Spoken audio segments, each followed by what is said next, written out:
Are you going to sue Blake Lively too?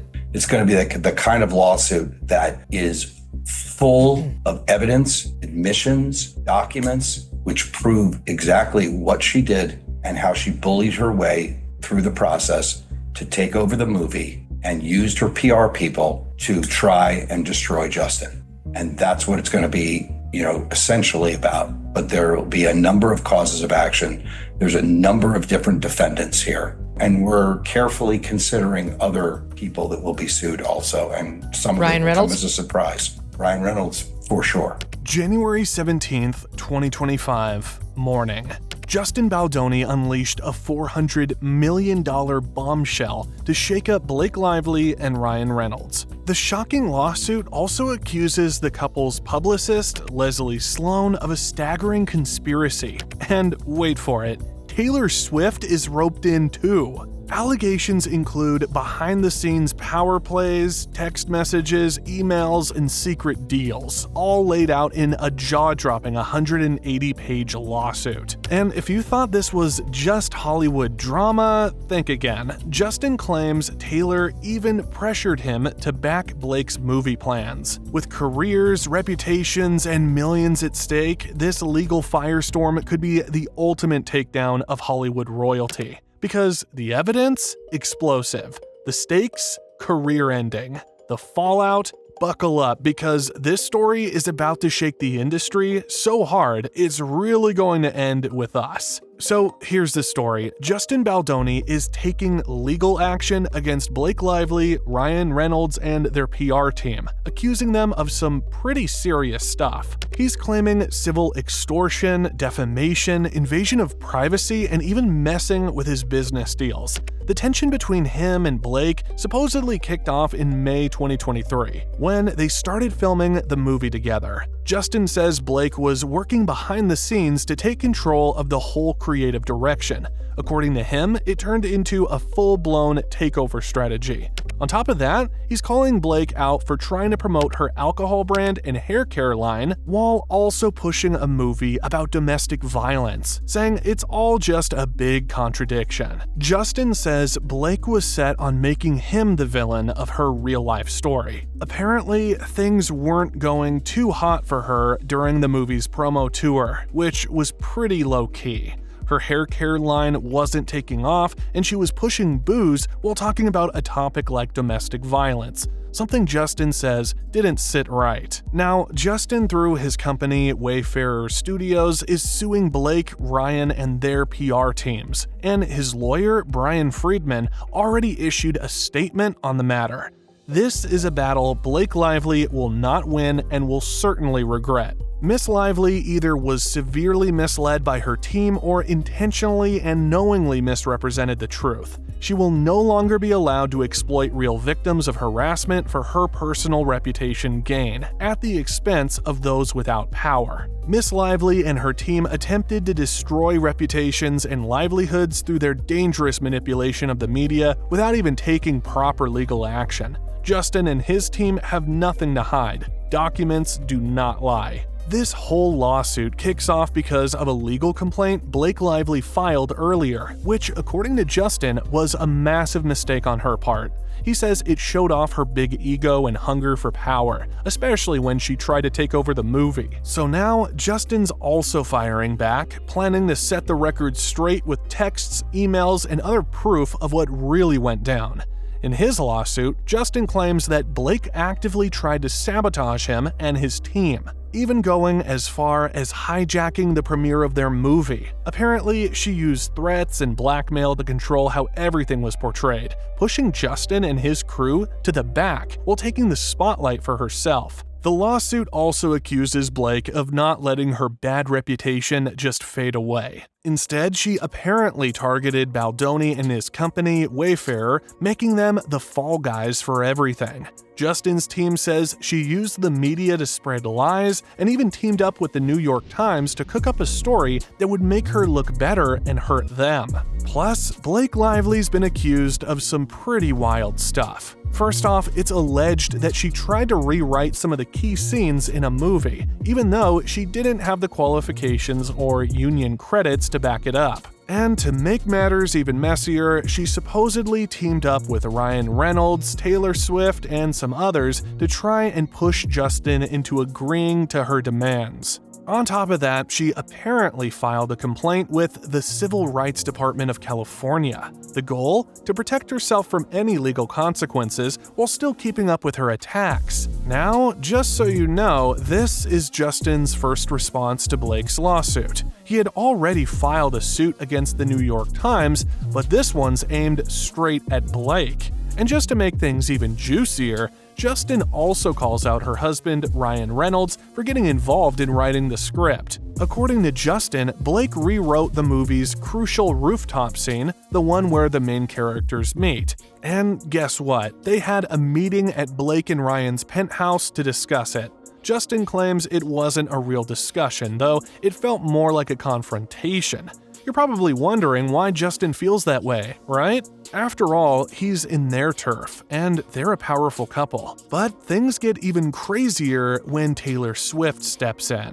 If you didn't know, Blake and Taylor are close friends, which raises some eyebrows because honestly, nobody seems to be a big fan of Blake right now. Blake and Baldoni aren't exactly winning any popularity contests, and now the movie's gotten way more expensive than anyone thought it would be, all thanks to these insane $400 million lawsuits flying around. To top it off, Justin's suing for $250 million, so he's definitely not playing around. Just a heads up, Taylor's not actually being sued, but she's definitely mentioned in the suit. Justin says he picked up on the subtle message that he basically had to fall in line with Blake's script direction, and there's this one bizarre text message in the mix.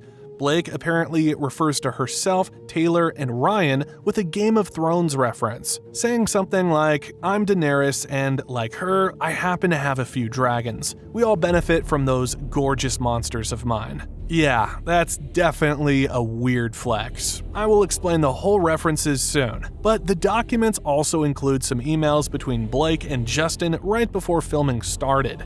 Justin claims that Blake acted sweetly and gratefully for all the work they'd done to prep, but he's convinced it was just a cover-up so she could take control of things. And that's where things stand right now in this crazy legal mess. What she exactly said was this: if you ever get around to watching Game of Thrones, you'll appreciate that I'm Daenerys, and like her, I happen to have a few dragons. For better or worse, but usually for better, because my dragons also protect those I fight for. So really, we all benefit from those gorgeous monsters of mine. You will too, I can promise you. So, since Blake Lively came up with her own version of the rooftop scene, and it was hugely different from what had been written, Baldoni was a bit unsure about all the changes, but thanked Blake for putting so much passion into it. He kindly told Blake that the final version would probably end up being a mix of both drafts, which is often how things go. But Blake didn't take it too well. She didn't say anything at first, just went radio silent for a few days.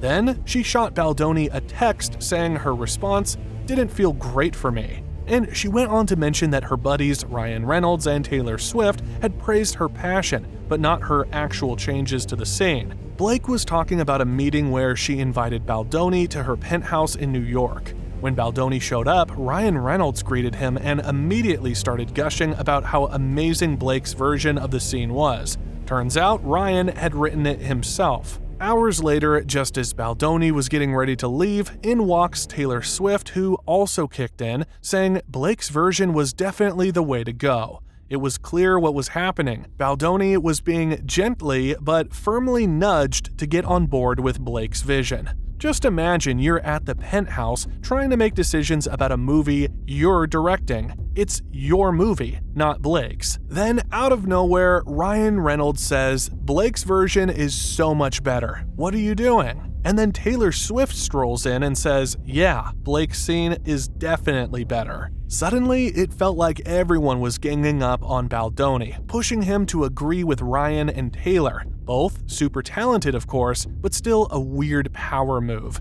It was like they were trying to force Baldoni to back Blake's changes. Feeling backed into a corner, Baldoni texted Blake saying he liked her version of the scene, but he didn't need Ryan and Taylor to gang up on him. And Blake responded calling Ryan and Taylor her dragons and admitted they don't care about egos or the process. Everyone listens to them with so much respect.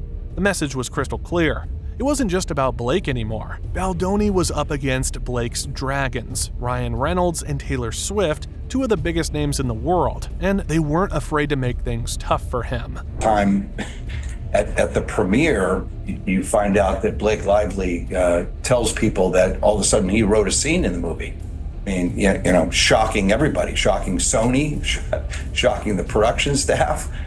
It's the first time they're hearing it. And, Justin handles that really, really well and doesn't want to say she's a liar or doesn't want to say that's inappropriate or doesn't want to say that's part of someone else's job. And he treats her very well about that. What Ryan Reynolds, has seemingly done, right, is used his power and influence to not only help Blake Lively take over this movie, but, he's used it on Deadpool and to make fun of Justin Baldoni. Blake's text may have come off all vulnerable, like she was just trying to be seen and heard, but honestly, she was using her celebrity connections to grab control of the whole project. Justin's been butting heads with Blake from the start. He read the book, he's the one who got the rights, and he totally gets the character and story.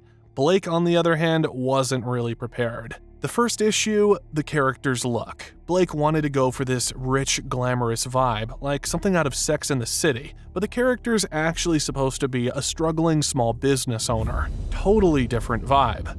Justin says Blake didn't even bother reading the book. Instead, she just Googled the character's hair color. Like, really? That's how you prepare for a role? Things hit a boiling point in 2024 during a meeting with Blake, Ryan, and the crew.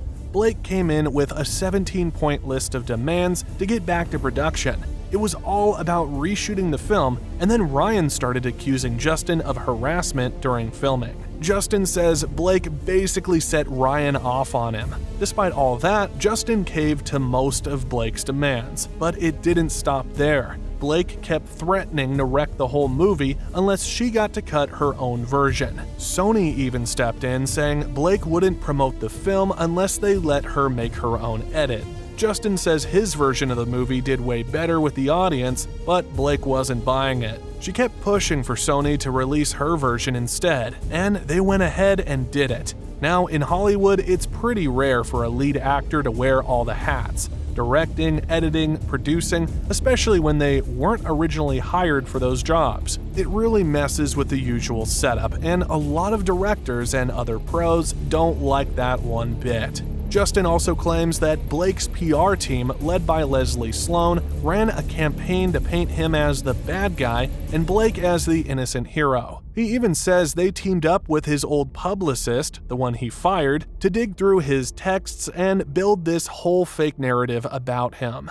It gets even crazier. Justin says Blake handed him legal papers right in the middle of the California wildfires, like during the Pacific Palisades fire. He thinks it was all part of a plan to throw him off and stir up drama during an already tough time. Reactions to all this are all over the place. Some people think this whole movie is a train wreck, while others think Justin's making a fool of himself. A few folks are even comparing it to the Johnny Depp and Amber Heard trial from 2025. Meanwhile, Blake's team fired back, calling Justin selfish and accusing him of spinning lies. They say the backlash against Blake's movie was really her own doing, and Justin's actions just made everything worse. But at the end of the day, it's obvious both sides are trying to take each other down. Unless they work something out privately, this thing's heading to court. Honestly, it's hard to see either side admitting they're fully in the wrong without some serious proof. What do you think? And if needed, whose side would you pick and why?